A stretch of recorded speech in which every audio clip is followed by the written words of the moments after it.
Shalom, shalom. First and foremost, we like to give all praise, honor, and glory to Yahweh, Ba'Shem, Yahushua, Ba'Shem, Rachak, Kodash.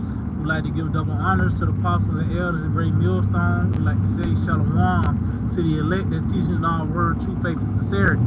Teaching this word in all true faith and sincerity. So like I'm the brother Barack with me. Brother Ryan.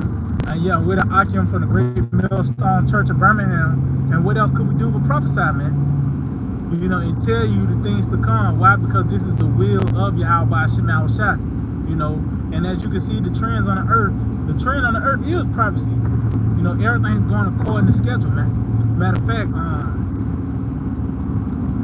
start at 2nd Ezra, the 9th chapter. You had something? Real quick.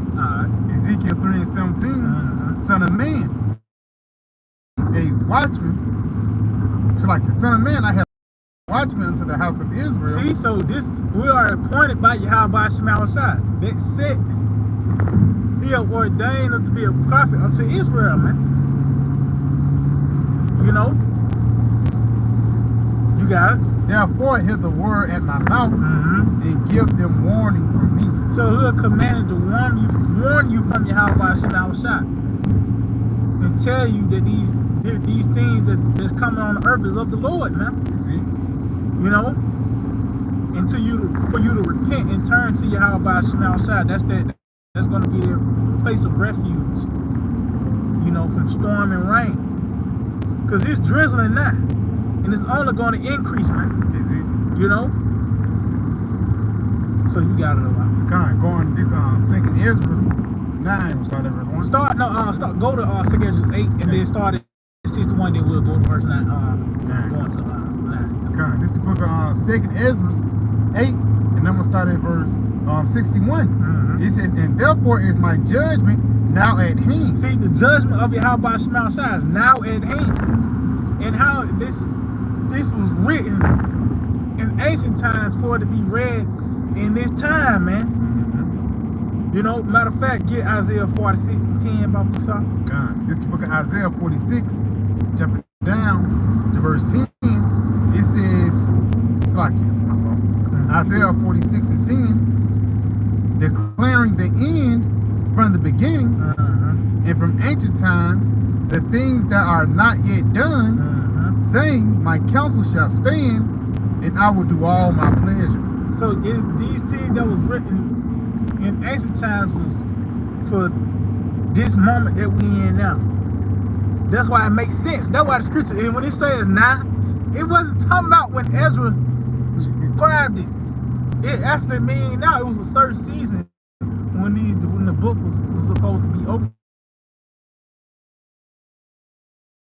Throughout time and life and things like that, things, you know, missile technologies, weaponry, even war had to change, man.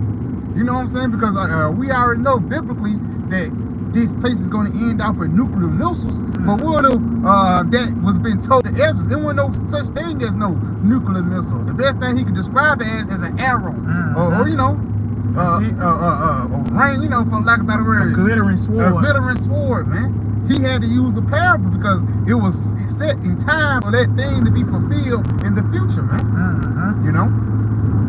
Yep. Oh, it also tells that in the book of Daniel, seal the book until the time of the end. You see? So meaning it was going to be unlocked in the end. That was the season where it was meant to be read. And how fit and how ironic, Edom is in power. Because ultimately this decree is an effort to overthrow this man. You gotta know what. Read this again, 2nd Ezra 8 and verse 61. And therefore is my judgment now at hand. These things have I not shewed unto all men, but unto thee, and a few like thee. And that's the prophets. The Lord showed his secret unto his servants, the prophets. And that secret is concerning the rise and fall kingdoms.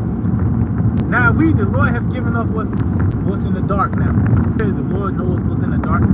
That's concerning the future. And that's by us possessing this the testimony of Yahweh, which is prophecy, man. You know? You got something? Oh no, you continue on that? No, you got it. It says, behold, O Lord, now hast thou shewed me the multitude of the wonders which thou wilt begin to do in the last times. The time of Edom, when Esau would have his reign on the earth. You got it. But at what time thou hast not showed. Yep. Now we know the times and seasons you have no need that I should write unto you. Why? Because we see things now flourishing upon the planet Earth. See? Just going back, like you said, concerning prophecy is over a course of time. And you show that these living words, that's one of the characteristics of life, is growth. So us talking about the famine, and you hearing about a recall, and then the next time you hear about, we say something about the famine, now it's a step up. And now it's beginning to bud forth by the way of the processing plants burning down. And now, even to the point, the famine, the report is even more solid. The cows being burnt up. What is it? Yeah, 18,000 cows got exploded, you know, out of nowhere. Yeah. But that's so these are the words of life, man. That actually dictates life. Got something for you real quick. You got it, bro. Just to show you that we at the end. Why? Because Esau is on the scene. 2nd Ezra 6 and verse 9. For Esau is the end of the world, and Jacob is the beginning of it that follows. And now we already know that Esau, he's the current king of this rulership that we see today, man. And how we know Esau is in power through the wickedness that get pushed forth. But guess what? That shows us that we're actually close to the end too, man. We're actually close into the kingdom of heaven. In order for us to get to the kingdom of heaven, Esau must be taken out. First, he had to be in power, and then he had to show you that he is Esau. Then ultimately, Yahweh Shema is going to come and take this devil out, man. You know? You can go to chapter 9 and 2nd Ezra. Going to 2nd Ezra 9 and verse 1. It says, he answered me then and said, measure thou the time diligently in itself, and when thou seest part of the signs past, which I have told thee before. See, in them signs, you can read in St. Matthew 24th chapter, how these certain events is going to take place upon the planet Earth, is going to shake the earth up, man. Tell you how the Lord, he does not stir the time to the sad measure of the field, so you see and see it being stirred up. That's the indicator where we at in this process, man. You know, wars and rumors of wars, but pestilence, you know, the famines, the signs in the heavens. You just had was it the solar eclipse, which I believe was only it could be seen in South America. But these are the chariot sayings, as well as it says, the stress on the earth. And a nigga will say, this always has been the case throughout mankind history, but not at this high rate, to where it's to the point where it's an app dedicated to earthquakes. You know, the Lord says it's going to be earthquakes in diverse places. Well, it's to that point where that statement is true, because now it's a norm to hear about it. It's a norm to hear about over hundreds of earthquakes happening in the course of one day. You know.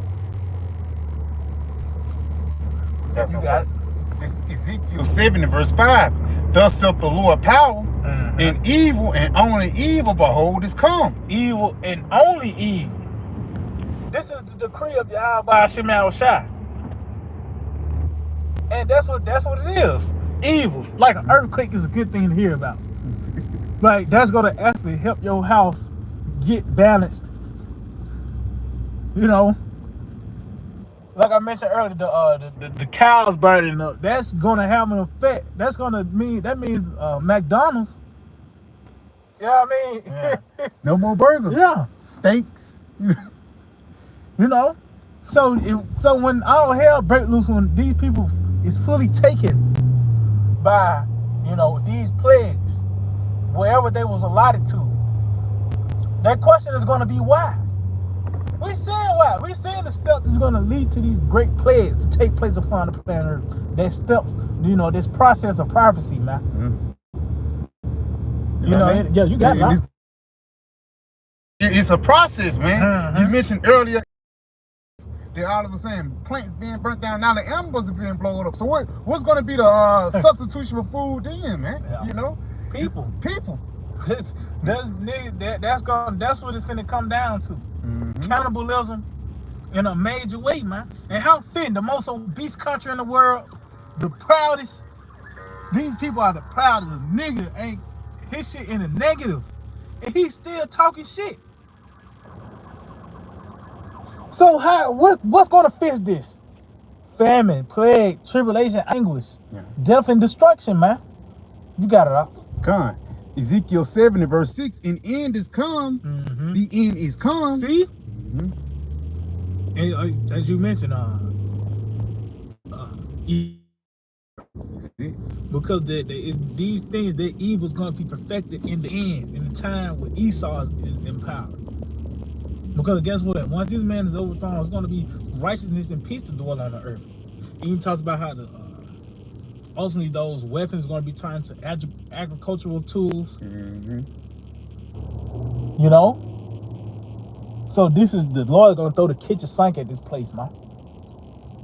You got it out. Con. It says, an end is come, the end is come. It watches for thee. Behold, it is come. Yeah, because it's a day appointed where the power going to go out. It's waiting on you, though. It's not like you're going to get a 3-day heads up. Get your gone curry. Niggas curing some meat. Yeah. When the fridge go out and shit. No, it's going to suddenly take place. These people are going to be consumed by it, man. But the end is waiting on you people, man. You ain't going to know nothing until the flood takes you. And that flood is going to be those overwhelming plagues to where you can't wait till you get paid next week to fix everything. You know, or your scrap is going to be the solution. It's gonna be your how by shot, and if you not have your how by shot as your refuge, you're gonna be taken, man. It's gonna bug out. That's it. All right, it's gonna be everybody gonna be under a sense of desperation, man. Seeing desperate times call for desperate measures. Hey, it's gonna get to a point when the desperate measures is gonna be these devils actually jab you up with a sea help, man. Because you're so overwhelmed with the things that this devil forced upon you, man. You know, instead of looking towards your how about shot.